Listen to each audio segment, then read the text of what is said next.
Halo teman bicara, kembali lagi dengan kami bertiga di Bicara YouTube channel dengan Bang Ferry dan Fahri. Iya, kali ini di episode keberapa ya? Saya lupa ya episode keberapa. Kesekian lah ya, yang pasti kita akan ngomongin hal yang kembali dekat dengan kehidupan kita. Di tema episode kali ini kita akan membicarakan sebuah hal yang sangat tabu di Indonesia. Tapi sebetulnya itu adalah bagian dari tubuh kita, yaitu sex education. Kenapa tepuk tangan kita ya? Ya nggak apa-apa lah ya, karena di Indonesia masih tabu soalnya. Iya. Banget. Masih belum bisa membedakan sebetulnya seks itu adalah ya ini anggota tubuh kita untuk melakukan ekskresi atau pembuangan. Bagian reproduksi lah. Bagian reproduksi juga. Organ reproduksi. Betul. Dan membicarakan seks itu bukan membicarakan tentang organ reproduksi aja. Ya. Kita juga membicarakan hormon yang lebih dominan. Kita membicarakan tentang berbagai macam keadaan tubuh yang tidak terjadi di gender yang lain gitu. Iya nggak sih, kayak di Indonesia tuh masih tabu nggak Tabu sih? banget. Tabu banget. Menurut lo tabu? Banget. Menurut lo?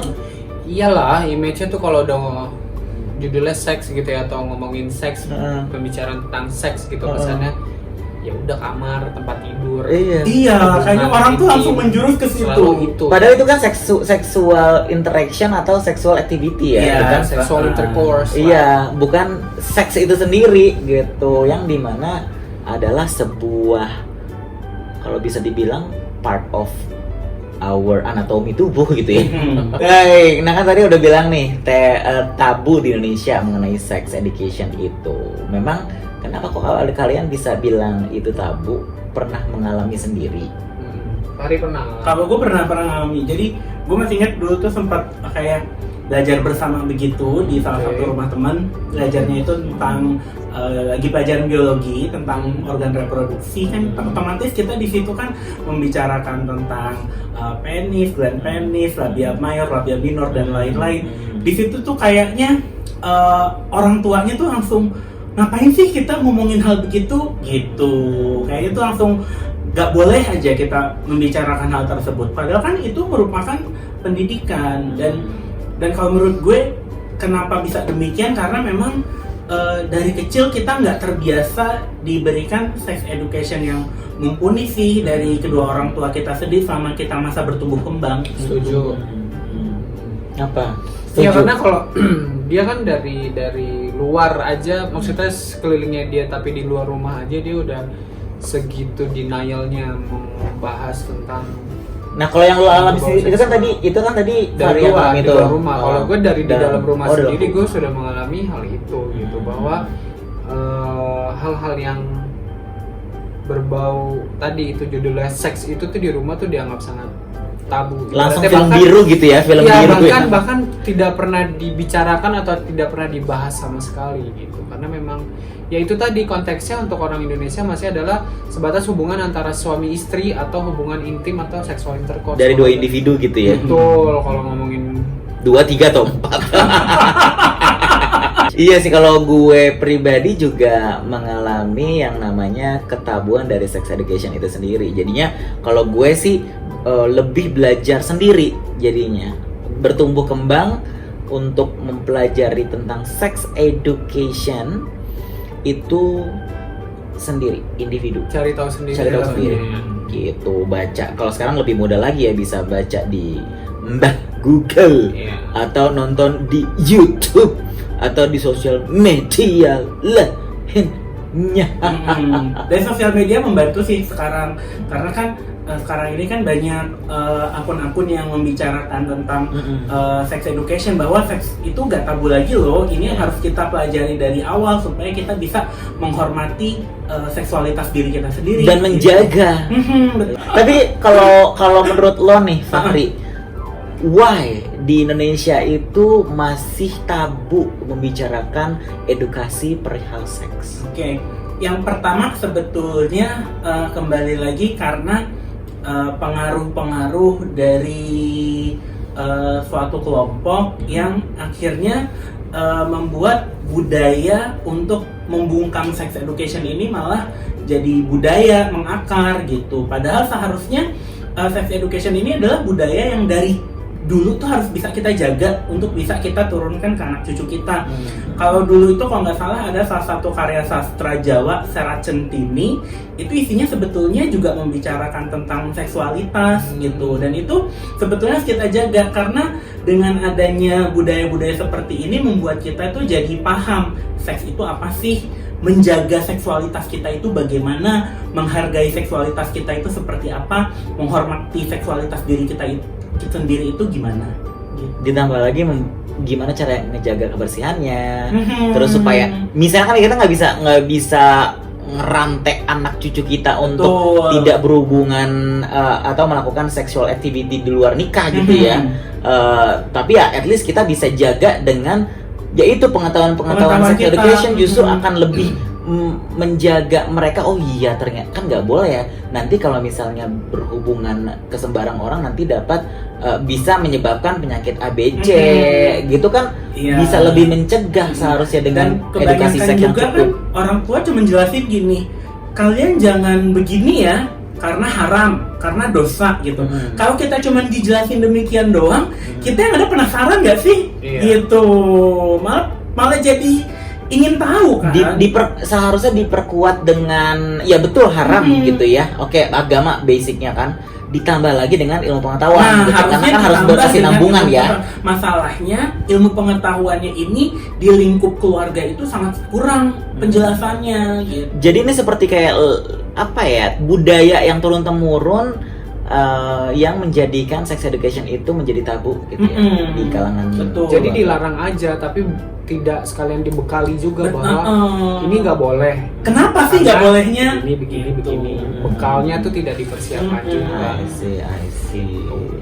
Baik, karena dampak kalau menurut gue ya, dampak miskinnya sex education itu sendiri satu bisa menimbulkan penyakit menular seksual. Betul. Dua, adanya kebobolan maksudnya adalah hamil di luar nikah gitu. Betul.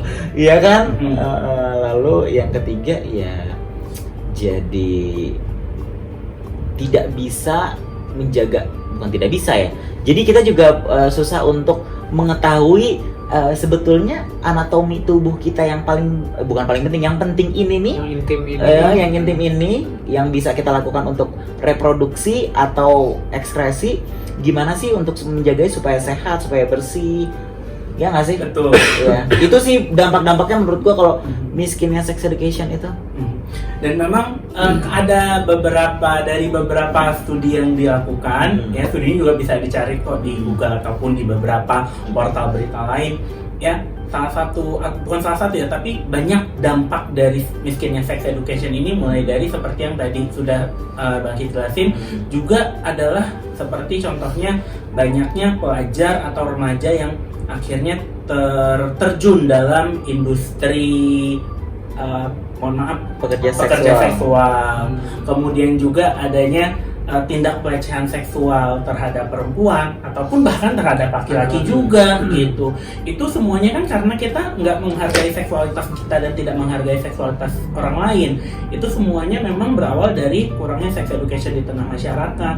Makanya kalau misalnya gue suka tuh kalau misalnya ngeliat di TikTok atau misalnya di YouTube, ada beberapa influencer yang mengajarkan anaknya untuk menghargai anggota tubuhnya.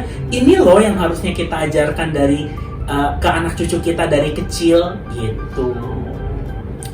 Kalau menurut Fedi dampaknya sama lah ya. Dampaknya nggak jauh-jauh beda. Iya, karena gini loh, karena ketidakpahaman itu tadi, ya kan.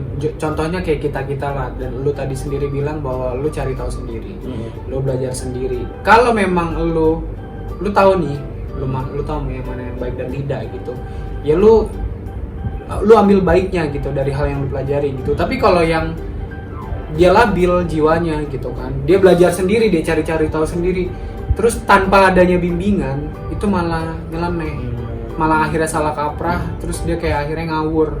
Benar. Maka dari itu harus dibekali ya. Baik dari lingkungan keluarga yang pertama, setelah itu lingkungan sekolah. Betul. Itu dia gitu. Jadi itu bisa jadi salah satu dampak kurangnya pendidikan seksual dong. Ya nggak sih? Betul. Lu cari tahu sendiri, abis itu lu kayak lu penasaran, lu coba-coba hal-hal yang akhirnya jatuhnya jadi ngawur gitu. Hal yang lu pelajari itu jadi nggak baik akhirnya gitu. Ya, hopes gue sih harapannya kedepannya mungkin bisa lebih diajarkan, maksudnya orang tua calon lebih open minded aja. Iya, Lebih open minded aja sih. calon orang tua nih, para generasi milenial kan banyak yang udah nikah atau Gen Z yang baru nikah nih. Ya dimulailah dari sekarang untuk membekali diri Anda dengan yang namanya edukasi-edukasi, berbagai macam edukasi untuk anak, dan jangan lupa dimasukkan juga sex education. Ya nggak sih? Salah satu bekal pendidikan untuk calon anak-anak kita nih, generasi penerus. Karena pendidikan yang paling pertama dan utama adalah di rumah. Dari keluarga, betul. Orang tua yang paling utama. Gitu. Nah, harapan lo apa? Ya memang setuju banget gitu, karena memang segala sesuatu yang baik itu harus dibiasakan itu dari rumah. Jadi kalau gimana kita di luar itu ya pencerminannya di rumah lu tuh lu seperti apa. Kalau lu ngawur di luar, lu begajulan apa segala macam, ya berarti udah terlihat dari situ bahwa ternyata di rumahnya juga mungkin dia ya kurang baik gitu. Tapi kalau di luar dia baik, dia sopan dan lain sebagainya, berarti memang penanaman pendidikan dari rumah, dari orang tua dan keluarga tuh memang baik.